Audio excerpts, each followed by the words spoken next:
Hello friends, मैं Vikram Singh soda Ira institute के online platform पर आपका स्वागत करता हूं। ईरा इंस्टीट्यूट की ओर से BSc agriculture part first semester first की क्लास लगाने जा रहा है, जिसमें से अपना सब्जेक्ट है सॉइल साइंस।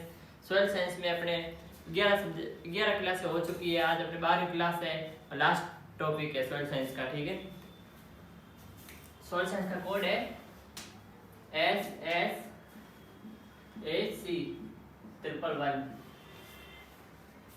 ये सॉइल साइंस का कोड है। सॉइल साइंस में अपने 11 क्लास हो चुकी है। आज अपने 12वीं क्लास 11 क्लासों में अपने कल की क्लास में पढ़ा था जल के बारे में, मृदा जल में जल को कैसे मापा जाता है, जल के बारे में पढ़ा था। कौन कौन से जल, प्राप्त जल, अप्राप्त जल के जल के बारे में पढ़ा था। आज की क्लास में हम पढ़ेंगे भारत की मिट्टियाँ, सॉइल ऑफ इंडिया। कौन सी क्लास अपने 12वीं। आज अपने 12वीं क्लास पढ़ेंगे भारत की मिट्टियाँ।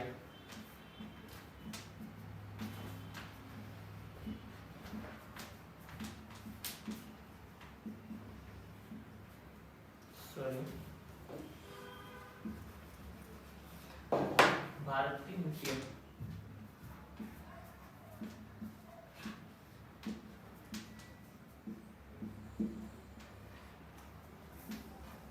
Soil of India.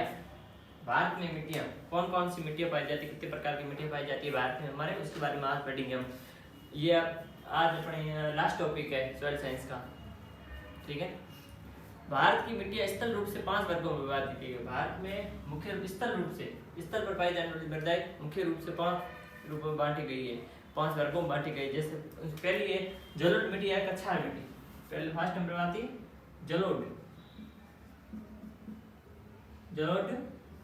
मिट्टी या कछार मिट्टी।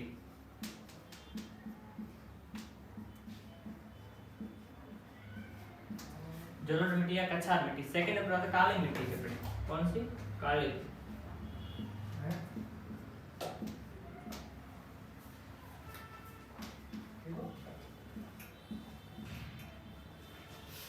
काली मिट्टी या रेंगू, काली या रेंगू मृदा। ठीक है, तीसरे नंबर पर आती है लाल मिट्टी। कौन सी? लाल। और 4 नंबर पे आती है लेटेराइट।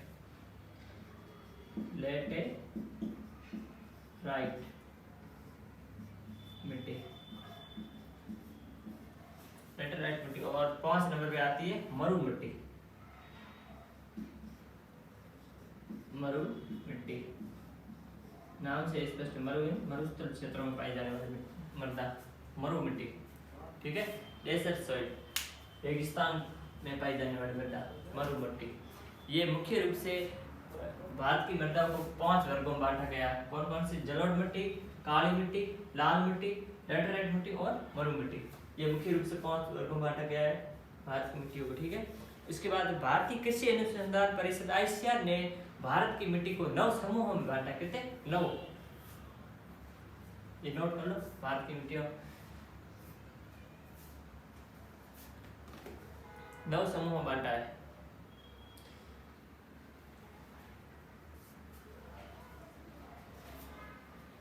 ठीक है,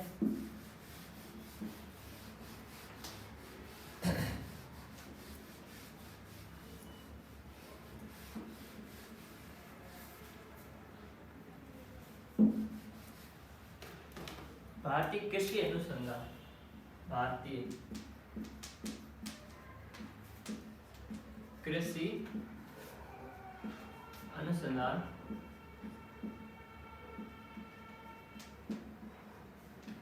भारतीय कृषि अनुसंधान परिषद के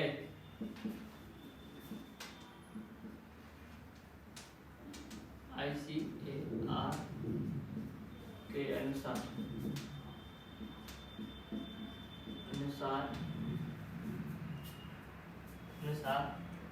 भारत की मिट्टियों को 9 कितने 9 समूहों में बांटा है।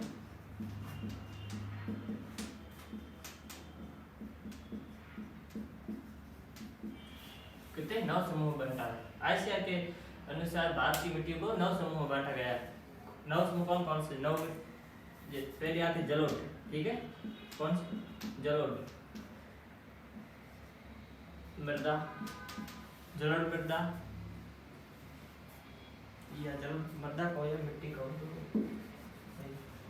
जलोढ़ मिट्टी, ठीक है।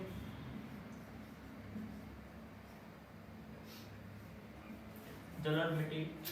फिर आते हैं सेकंड नंबर काली मिट्टी, कौन सी? काली, काली मिट्टी। थर्ड नंबर पे अपने आती है लाल या पीली मिट्टी, लाल या पीली मिट्टी। चार नंबर आता है लेटेराइट मिट्टी, कौन सी? लेटेराइट।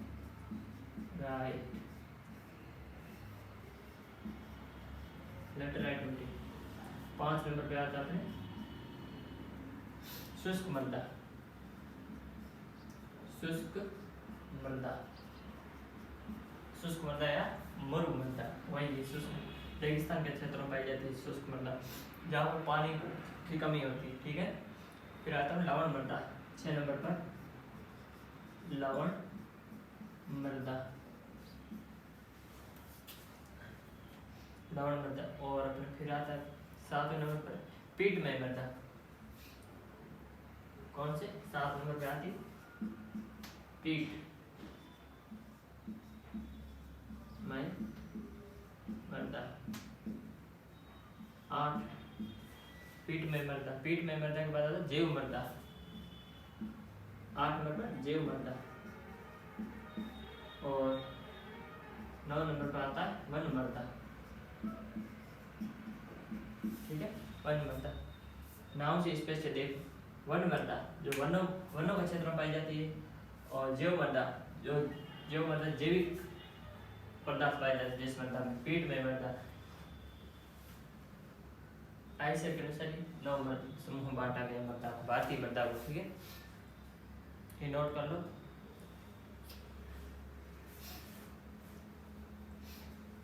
फिर आता अपने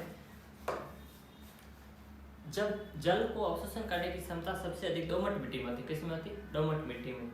जल को अवशोषित, जल को ग्रहण करने सबसे अधिक क्षमता किसमें होती है? दोमट मिट्टी में, दोमट मृदा में होती है।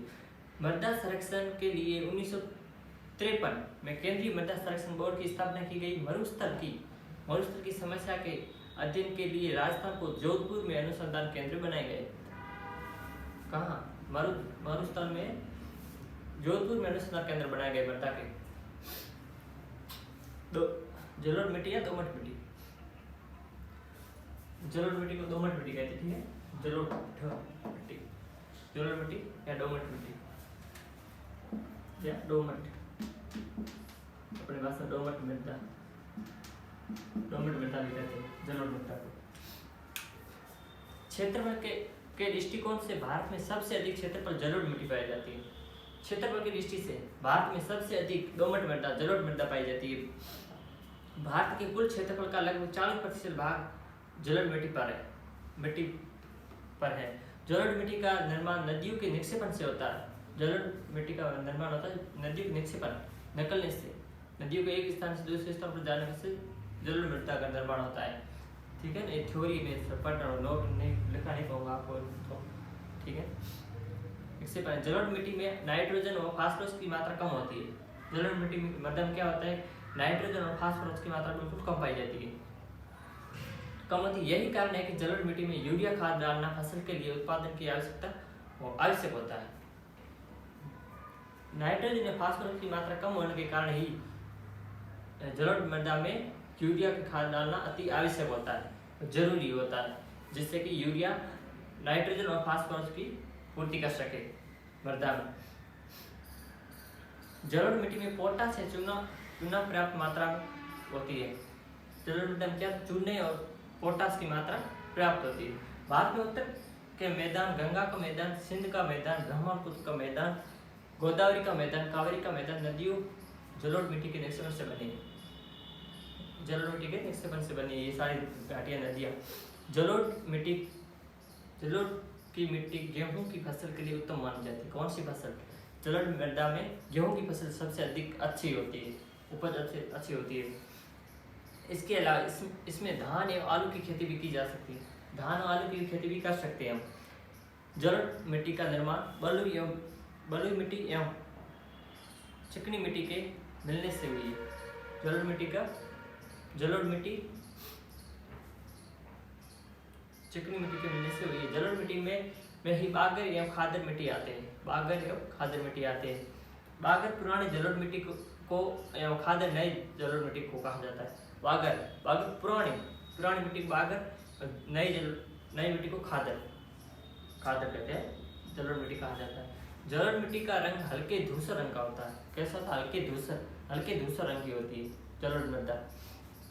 काली मिट्टी, इसके बाद कौन सा है? काली मिट्टी या काली मृदा। काली मिट्टी क्षेत्रफल की दृष्टि से भारत में दूसरा स्थान रखती है। क्षेत्रफल की फर्स्ट तो भारत में सबसे अधिक क्षेत्र में पाई जाने वाली मृदा जलोढ़ मृदा, ठीक है। सेकंड नंबर पे आता है कि क्षेत्रफल की दृष्टि से काली मृदा का दृष्टिकोण भारत में दूसरे स्थान पर आती है। दूसरे स्थान पर आती है काली मृदा अपने भारत में। भारत में सबसे ज्यादा काली मृदा महाराष्ट्र एवं दूसरे स्थान पर गुजरात प्रांत में है। कहाँ है? महाराष्ट्र और गुजरात प्रांत में काली मृदा पाई जाती है। काली मृदा का निर्माण ज्वालामुखी की उद्गार के कारण बेसाल्ट चट्टान के निर्माण होने से हुई। बेसाल्ट के टूटने से काली मृदा का मिट्टी का निर्माण होता है। बेसाल्ट निर्माण होता है। दक्षिण भारत में काली मिट्टी को रेगड़ कहा जाता है। केरल में काली मिट्टी को साली कहा जाता है। उत्तर भारत में काली मिट्टी को केवाल के नाम से जाना जाता है। काली मिट्टी में नाइट्रोजन या फास्फोरस की मात्रा कम होती है। काली मिट्टी में नाइट्रोजन और फास्फोरस की मात्रा कम होती है। इसमें लोहा, चूना, मैग्नीशियम या एल्यूमिनियम की मात्रा अधिक होती है। अधिक मात्रा में काली मिट्टी पाई जाती है। काली मिट्टी में पोटाश की मात्रा भी प्राप्त होती है। पोटेशियम भी पाया जाता है। काली मिट्टी कपास के उत्पादन के लिए सबसे उत्तम मानी जाती है। ये क्वेश्चन आता है 1 नंबर का, ठीक है। बोलते हैं क्वेश्चन ऐसे आ सकते हैं कि कपास के लिए कौन सी मृदा उपयुक्त है?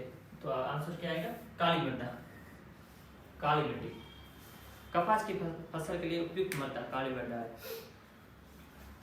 अच्छी मृदा। इसके अलावा काली मिट्टी में चावल की खेती भी अच्छी होती है। कपास के अलावा चावल की खेती भी अच्छी होती है इस काली मृदा में। काली मिट्टी में मसूर, चना, खेसारी की फसल उपज अच्छी होती है।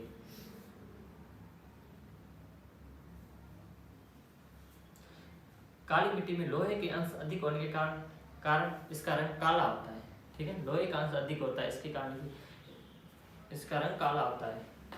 काली मृदा मिट्टी में जल्दी नहीं सूखता है, अर्थात इसके द्वारा अवशोषित जल अधिक दिनों तक बना रहता है, जिससे इस मिट्टी में धान की उपज अधिक होती है। काली मृदा में धान की उपज भी अधिक होती है। काली मिट्टी सूखने पर बहुत अधिक कड़ी एवं भीगने पर तो चिपचिपा हो जाती है। भारत में लगभग 5.46 लाख वर्ग किमी पर काली मिट्टी की विस्तार है।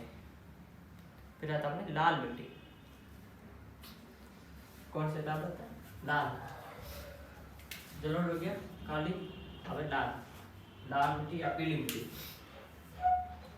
क्षेत्रफल के दृष्टिकोण से भारत में लाल मिट्टी का तीसरा स्थान है। फर्स्ट जलोढ़, सेकंड है काली, थर्ड नंबर पर आता है, तीसरा स्थान रखती है लाल मिट्टी। भारत में 5.18 लाख वर्ग किमी इस पर लाल मिट्टी का विस्तार है। लाल मिट्टी का निर्माण ग्रेनाइट चट्टान के टूटने से हुई। ग्रेनाइट चट्टान के टूटने से लाल मृदा का निर्माण हुआ है। लाल मिट्टी का निर्माण ग्रेनाइट चट्टान के टूटने से हुई। ग्रेनाइट चट्टान अग्रसर शैल का उदाहरण है। भारत में क्षेत्रफल की दृष्टिकोण से सबसे अधिक क्षेत्रफल पर तमिलनाडु राज्य में लाल मिट्टी विस्तृत है। लाल मिट्टी के नीचे अधिकांश खनिज मिलते हैं। कहाँ मिलती है? लाल मिट्टी ज्यादातर तमिलनाडु क्षेत्र राज्य में पाई जाती है। लाल मिट्टी में अधिक नाइट्रोजन या फास्फोरस की मात्रा कम होती है। लाल मिट्टी में नाइट्रोजन या फास्फोरस की मात्रा कम होती है। लाल मिट्टी में मौजूद आयरन ऑक्साइड के कारण इसका रंग लाल दिखाई पड़ता है। किसके कारण? आयरन ऑक्साइड के कारण लाल मृदा का रंग लाल दिखाई पड़ता है। लाल मिट्टी फसल के उत्पादन के लिए अच्छी मानी जाती है। लाल मृदा फसल उत्पादन के लिए अच्छी मानी जाती है। इससे ज्यादा करके मोटे अनाज जैसे ज्वार, बाजरा, मूंगफली, अरहर इत्यादि होते हैं। कुछ हद तक धान की खेती इस मिट्टी में भी कर सकते हैं। लेकिन काली मिट्टी की अपेक्षा धान का भी उत्पादन कम होता है। काली मिट्टी की अपेक्षा इस लाल मिट्टी में धान का उत्पादन कम होता है, काली मिट्टी में अधिक होता है। तमिलनाडु के बाद छत्तीसगढ़, झारखंड, मध्य प्रदेश या उड़ीसा प्रांत में भी लाल मिट्टी मिलती है। पीली मिट्टी, भारत में सबसे अधिक पीली मिट्टी केरल राज्य में है। कौन से राज्य में? सबसे अधिक केरल राज्य में पाई जाती है पीली मिट्टी। जिस क्षेत्र में के लाल मिट्टी होते हैं यह उसी मिट्टी की अधिक वर्षा होती है, तो अधिक वर्षा के कारण लाल मिट्टी के रासायनिक तत्व अलग हो जाते हैं, जिससे उस मिट्टी का रंग पीला दिखाई देने पड़ता है। फिर आता है लेटराइट मिट्टी। कौन सी आती है? लेटराइट मिट्टी। भारत में क्षेत्रफल के दृष्टिकोण से लेटराइट मिट्टी का चौथा स्थान प्राप्त है। चौथे स्थान पर लेटराइट मिट्टी आती है। यह मिट्टी भारत में 1.26 लाख वर्ग किमी जीरो क्षेत्र पर फैला हुआ है। लेटराइट मिट्टी में लौह ऑक्साइड, एल्यूमिनियम ऑक्साइड की मात्रा अधिक होती है, लेकिन नाइट्रोजन, फास्फोरस, पोटास, चूना और कार्बनिक तत्वों की कमी पाई जाती है। लेटराइट मिट्टी चाय या कॉफी फसल के लिए सबसे अधिक अच्छी मानी जाती है। किसके लिए? चाय और कॉफी। क्वेश्चन आएगा कि चाय और कॉफी के लिए कौन सी मृदा उपयुक्त है, तो उसका आंसर क्या आएगा? लेटराइट मिट्टी। लेटराइट मिट्टी आंसर आएगा।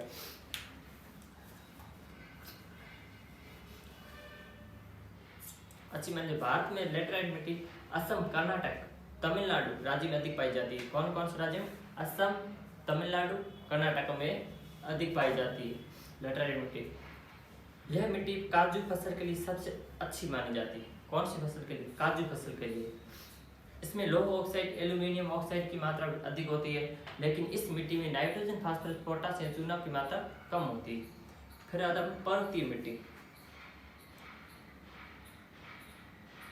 पर्वतीय मिट्टी कौन सा? पर्वतीय मिट्टी। शुष्क या मरुस्थलीय मिट्टी में घुलनशील लवण या फास्फोरस की मात्रा अधिक होती है। इस मिट्टी में नाइट्रोजन, कार्बनिक तत्व की मात्रा कम होती है। यह मिट्टी तेलहन के उत्पादन के लिए अधिक उपयुक्त मानी जाती है। जल की व्यवस्था इस मरुस्थलीय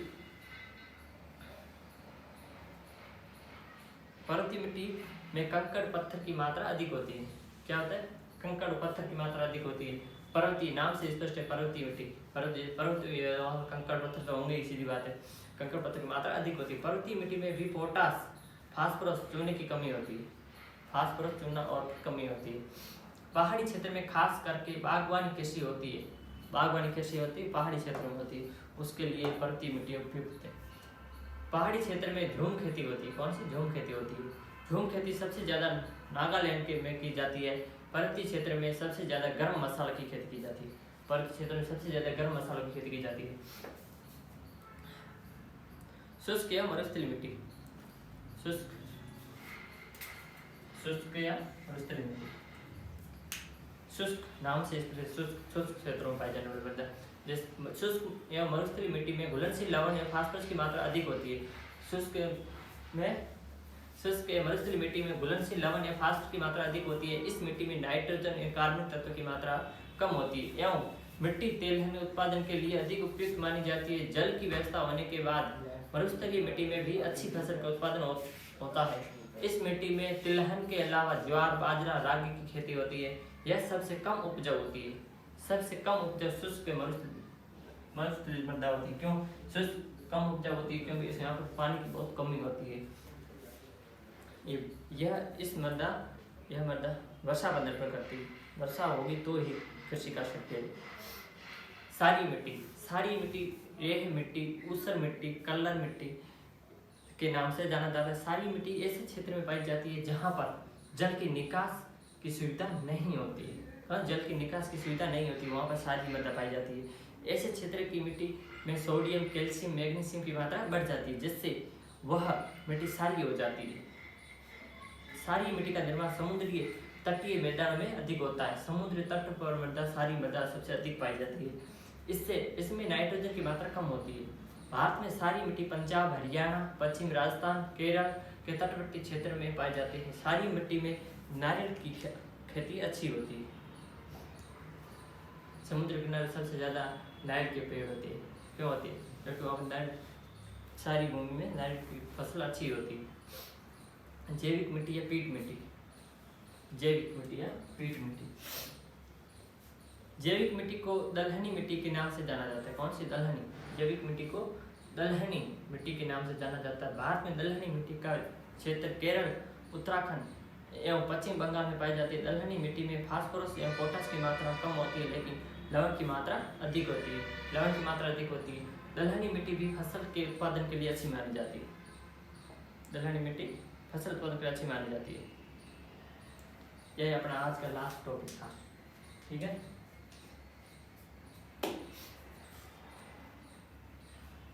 इसी के साथ अपने सॉइल साइंस का कोर्स कंप्लीट होता है। 12 क्लास में पढ़ा सारा टॉपिक को और सारा सिलेबस हो गया सॉइल साइंस का। और कुछ प्रॉब्लम सॉइल साइंस में होता है मुझे मैसेज कर देना। ठीक है, क्वेश्चन के रिगार्डिंग पेपर कैसा आता है, क्वेश्चन कैसे आते हैं, कौन सा क्वेश्चन कहाँ से आता है, उसके बारे में मैं भी एक दिन एक क्लास लूँगा जरूर। ठीक है, और कुछ डाउट वगैरह हो तो आप मुझे कमेंट में बता देना। ठीक है, इसी के साथ अपना सॉइल साइंस का कोर्स यहीं कंप्लीट होता है और 12 क्लास का सॉइल साइंस का कोर्स यहीं कंप्लीट होता है। इससे आगे हम और सेकेंड ईयर में या सेकेंड सेमेस्टर में मुलाकात करते हैं।